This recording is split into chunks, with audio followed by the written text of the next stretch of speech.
पर मिटने वालों का यही बाकी निशा होगा। और कितना सौम्यता का भाव दिया है माननीय सांसद जी ने कि सब सर्वप्रथम हम शहीदों को याद करेंगे।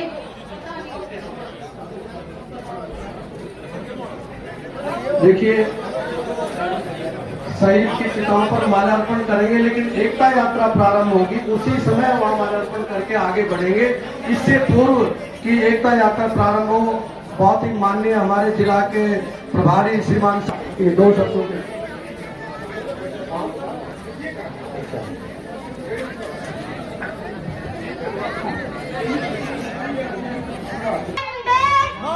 आपकी आवाज नहीं आ रही, वो भाव जगा लीजिए और चेतना। आज जितने भी गणमान्य व्यक्ति इस श्रृंखला में जुड़ते जा रहे हैं, आम सामाजिक संघर्ष से जुड़ा हुआ ये सुंदर समारोह जो ये इस बात का प्रतीक है, जहां हम युवाओं के खेल पर ध्यान दे रहे हैं, भाव को लेकर है। तो ये पुष्पित भाव, सुगंधित भाव हर व्यक्ति की चेतनात्मक दृष्टि को ऐसे ही रखे तो तालियों की गड़गड़ाहट जो है वो कम न होने दे, क्योंकि एक एक विशेष व्यक्ति जो हमारे साथ जुड़ रहा है वो नवीनतम चेतनात्मक जागृति को लेकर है। तो ये भाव, ये चेतना, ये मंगलमय भाव हर व्यक्ति और सही व्यक्ति जो है आज की नवीनता और चेतनात्मक भावों को ऐसे ही जागृत करता रहे, एक अनुग्रहित भाव मंच के माध्यम से। और कितने कोमल और जीवंत जो मंच है वो हो उठा है। तो एक पुष्प गुच्छ जो है आज के मुख्य अतिथि को डीसी महोदय के माध्यम से सरपंच साहब जो है डीसी महोदय को देते हुए और साथ इस सौम्यता और इस कड़ी को एक नवीनतम चेतनात्मक रूप और ये संघर्ष सरपंच साहब जो है एमपी साहब को भी एक जो है पुष्पगुच्छ से हमें कृतार्थ करें। और आज जो है सांसद महोदय को जो है केलों से जो है तोला जाएगा। तो ये जीवन का सही स्वरूप स्वच्छता, निर्मलता, कोमलता का भाव जो डोंगरा अहीर के व्यक्ति विशेष देना, डोंगरा जाट के व्यक्ति होता जा रहा है। और सभी से मेरा अनुरोध कि आप इस कार्यक्रम का मुख्य हिस्सा है जो स्टेज से नीचे खड़े हैं, तो आप तालियों की गड़गड़ाहट कम न दे होने दें, क्योंकि मेरी उपस्थिति जीवन को सही स्वरूप देने वाली है। तो जो है व्यक्ति विशेष जिंदा है तो जीवन का भाव रखे। फिर खेल कूद के बंदे तेरी जिंदगी आज अधूरी से, बिन खेल कूद के बंदे तेरी जिंदगी आज अधूरी से। मेरे साथियों खेलन यारा भाई अच्छा से हकवान होता, जबर पट और चोड़ी छत्ती हंगे में बलवान होता। अनुशासन और ज्ञान सीखता, देश जगत का ज्ञान होता। सच्चे खिलाड़ी के दिल में भाई कभी नहीं अभिमान होता। सच्चे खिलाड़ी के मन में भाई कभी नहीं अभिमान होता। खेल जिंदगी का होता भाई, खेल जिंदगी का होता, कोई खेलना मजबूरी से। बिन खेल कूद के बंदे तेरी जिंदगी आज अधूरी से। ध्यानचंद और पेले को भाई खेल की देन बड़ी देखी, खेल विजेता के चेहरे पर मुस्कान की चैन पड़ी देखी। ना बेटी मारी पीछे रहती, हर मैदान में खड़ी देखी। दुश्मन को सदा धूल चिताती, भारत की टीम खड़ी देखी भाई। दुश्मन को सदा धूल चटाती, भारत की टीम खड़ी देखी भाई। खेल बताता किस मैदान की भाई, खेल बताता किस मैदान की कितनी होती दूरी से। फिर खेल कूद के बंदे तेरी जिंदगी आज अधूरी से। भाई खेलो खेल की इच्छा से मत द्वेष ईर्ष्या तकरार करो। आपस में सब भाई भाई सच्चे दिल से प्यार करो। झगड़ा और फसाद साथियों खेल जगत से बाहर करो। गांव गांव में बच्चों की भाई खेल नर्सरी तैयार करो। अब गांव गांव में बच्चों की अब खेल नर्सरी तैयार करो। मन में जरा विचार करो भाई, मन में जरा विचार करो भाई, ये करना बड़ा जरूरी है। कूद के, अब इन खेल कूद के बंदे तेरी जिंदगी आज अधूरी है। श्री धर्मवीर कई बार जीत लिए या दौड़ी बड़ी मिसाल, बाल राम के घर में जन्मे माँ फूलवती के लाल, जीवन साथी मंजू देवी यो तालू गांव का लाल, कभी हारे नहीं चुनाव साथियों यो छत्ती जात का लाल। हाँ, कभी हारा नहीं चुनाव साथियों यो छत्तीस जात का लाल। कसरे मोती से नेता, कसरे मोती से नेता देश के लिए जरूरी है भाई, फिर खेल कूद के बंदे तेरी जिंदगी आज अधूरी है। जितनी जरूरी शिक्षा होती भाई उतना ही खेल जरूरी है। बनते हुए आज हमारे बीच में कुछ कहें। बहुत ही आदर और सत्कार के काबिल एमपी भिवानी महेंद्रगढ़ चौधरी धर्मवीर सिंह, यहाँ मंच पे उपस्थित सभी निर्वाचित जनप्रतिनिधि, मेरे साथी अधिकारी, एडिशनल डिप्टी कमिश्नर कम सीओ और एसडीएम साहिब, डीडीओ साहिबा और सभी गणमान्य नागरिक जो यहाँ मौजूद हैं, और यहाँ के तमाम ग्राम पंचायत और गांव के निवासियों को मेरा प्रणाम। सबसे पहले मैं आप सबको हरियाणा दिवस की शुभकामनाएं देता हूं, और कल जो राष्ट्रीय एकता दिवस था सरदार पटेल की जयंती के उपलक्ष्य में, उसी की एक कड़ी आज फिर रवाना होगी यहाँ से, जो पद यात्रा है। बरस भर ये कार्यक्रम चलेंगे पूरे देश में।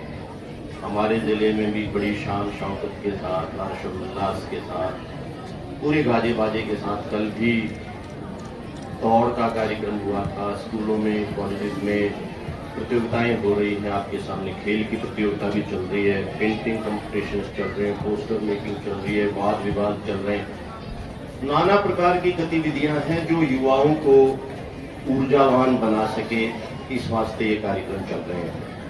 अभी मैं ये गीत सुन रहा था जो गा रहे थे भी खेल कूद भी जरूरी है। जब हम बच्चे थे तो बड़ी अजीब सी एक बात पढ़ाई जाती थी कि खेलोगे कूदोगे तो होगे खराब, और पढ़ोगे लिखोगे तो बनोगे नवाब। अभी पढ़ने लिखने वाले तो नवाब पता नहीं बन पाते हैं कि नहीं, खेल वाले जरूर बन जाते हैं। आप देख ही रहे हो। तो शारीरिक सौष्ठव बहुत ही अच्छी चीज है, और वो आपके जीवन को भी सुगम, सरल, अच्छा और खुशमयी बनाता है। कहते हैं कि एक अच्छे शरीर में अच्छे दिमाग का निवास होता है, और empty mind is a devils workshop, कि जब खाली दिमाग है तो शैतान का घर बन जाता है। तो शिक्षा किताब वाली जितनी जरूरी है, खेल कूद वाली भी शिक्षा, सामाजिक शिक्षा भी, और व्यवहारिक सांसारिक ज्ञान भी उतना ही आवश्यक है। यानी कि शिक्षा केवल किताब पढ़ के 4 परतें लिख के पास कर लेने से शिक्षा नहीं होती। शिक्षा है आपका चाल चलन, आपका चरित्र, आप कैसे बोलते हैं, आप कैसे चलते हैं, कैसा व्यवहार करते हैं, लोगों से कैसे पेश आते हैं, क्या खाना, क्या पीना, कब क्या क्या कार्रवाई करना, दिनचर्या कैसी होनी चाहिए, लोगों को आप क्या सीख दे सकते हो, क्या प्रेरणा आपसे लोगों को मिल सकती है। ये सब हमारे व्यक्तित्व में और चरित्र में शुमार है, और यही जब सारी चीजें हासिल हो जाती हैं तो उसको समग्र शिक्षा कहते हैं। मुझे बड़ा हर्ष है कि बड़े उल्लास के साथ, जोश के साथ बच्चे पार्टिसिपेट कर रहे हैं। यहाँ पे शायद 2 दिन चलेगी मेरे ख्याल से ये प्रतियोगिता, 2 दिन चलेगी, पूरे जिले में ही आयोजन हो रहे हैं। और एमपी साहब विशेष रूप से रुचि लेकर इन्होंने मेरे ख्याल से 15-20 रोज पहले हमसे कहना शुरू कर दिया था कि इस आयोजन में कोई कमी नहीं आनी चाहिए, और जितनी भी जगह ये प्रांगण है जहाँ पे खेल कूद होने हैं, वहाँ की व्यवस्थाओं में भी कोई कमी नहीं होनी चाहिए। हमारी भी चेष्टा रही है कि चीजें चाक चौबंद व्यवस्थित हो। कोई खामी यदि कहीं रह गई है तो आज हम देखेंगे, आप हमें बता भी सकते हैं, उसको दूर करने की चेष्टा करेंगे। आज थोड़ी ही देर बाद ये पदयात्रा को हरी झंडी दिखलाई जाएगी, जो यहाँ से चल के मेरे ख्याल से 10-11 किलोमीटर का सफर तय करके नांगल सिरोही में इसका समापन होगा, जिसमें आज अटेली विधानसभा और महेंद्रगढ़ विधानसभा दोनों क्षेत्रों को शुमार किया जाएगा। इसके बाद बाकी विधानसभा हलकों में भी ये यात्राएं आयोजित की जाएंगी। मेरी पुनः आप सबको शुभकामनाएं। सरदार पटेल के जीवन से हम सबको प्रेरणा लेनी चाहिए। सबसे महत्वपूर्ण सूत्र और सबसे महत्वपूर्ण सीख थी सर्वधर्म समभाव, एकता। सब लोग प्यार मोहब्बत से मिलजुल के रहेंगे तो राष्ट्र तरक्की करेगा। आपस में प्यार मोहब्बत भाईचारा बनाए रखिए। ऊपर वाला हमको सद्बुद्धि दे और ये शक्ति दे। बहुत बहुत धन्यवाद।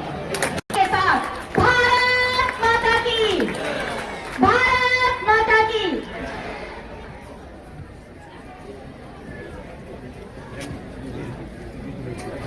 यहाँ पर उपस्थित माननीय डीसी साहब, सभी अधिकारी साहिबान, माननीय यतेंद्र जी, भारतीय जनता पार्टी के सभी पदाधिकारी साहिबान, चुने हुए सभी प्रतिनिधि साहिबान और यहाँ पर उपस्थित खिलाड़ियों समेत, क्योंकि ये लगभग 2 दिन का प्रोग्राम है और आज तो 3 प्रकार का प्रोग्राम अपने स्टेडियम दोगड़ाही से शुरू होने जा रहे हैं,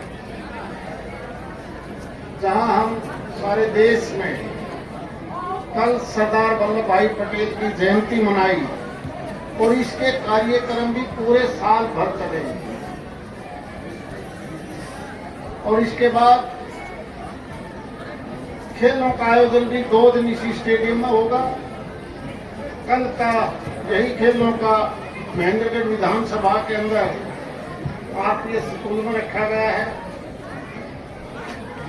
और साथ साथ में क्योंकि आज हरियाणा दिवस भी है, इसलिए हमारी खुशी की बात है कि तीनों प्रोग्रामों की शुरुआत हम यहां से कर रहे हैं। जब देश आजाद हुआ, आप देखते हो कि शुरू के सालों में लगातार कई साल तक स्कूल, कॉलेजेस, टीचर साहिबान बच्चों को कम से कम संडे के दिन गलियों में घुमाते थे, वो आजादी के गीत गाते थे, ताकि हमारी आजादी और ये आजादी कभी दोबारा से गुलामी में ना बदल जाए। इसलिए उन सब बातों को हर घर तक पहुंचाते थे टीचर साहिबान भी, और गलियों में बच्चे भी गीत गाते थे। लेकिन बीच के समय में हम उन चीजों को भूल गए। हम सरदार वल्लभ भाई पटेल को क्यों याद करते हैं? याद रहे 1857 से लेकर 1947 तक कितनी लंबी लड़ाई इस देश के स्वतंत्रता सेनानियों ने लड़ी। 5 पीढ़ियां चली गई, उसमें 5 पीढ़ियां, तब जाके इस देश को आजादी मिली। और जब आजादी मिली तो अंग्रेज जाते जाते जानबूझकर एक ऐसा बीज बो के गए अपने देश में और एक आदेश जारी कर दिया, क्योंकि हमारी छोटी छोटी रियासतें थी देश में और उनको खुली छूट दे दी कि जो पाकिस्तान में जाना चाहता है वो पाकिस्तान में जाए, जो हिंदुस्तान में रहना चाहता है वो हिंदुस्तान में रहे, और जो स्टेट इंडिपेंडेंट रहना चाहती है वो ना पाकिस्तान में जाना चाहती ना हिंदुस्तान में, वो अपना अलग से भी देश चलाकर अपना राज कर सकते हैं। जब इस प्रकार का फैसला हुआ तो बहुत सी स्टेट ऐसी थी जिन्होंने दोनों तरफ जाने से इनकार कर दिया। हैदराबाद जैसा स्टेट, और हम क्यों हैदराबाद में जाएं? हम जहां पर खड़े हैं, जहां हमारा ये आयोजन हो रहा है, इसी महेंद्रगढ़ जिले में उस वक्त रियासत थी महाराजा पटियाला की। महाराजा पटियाला ने भी कह दिया मैं हिंदुस्तान में शामिल नहीं होना चाहता। ऐसी ऐसी बहुत सी स्टेट थी। पड़ोस में दादरी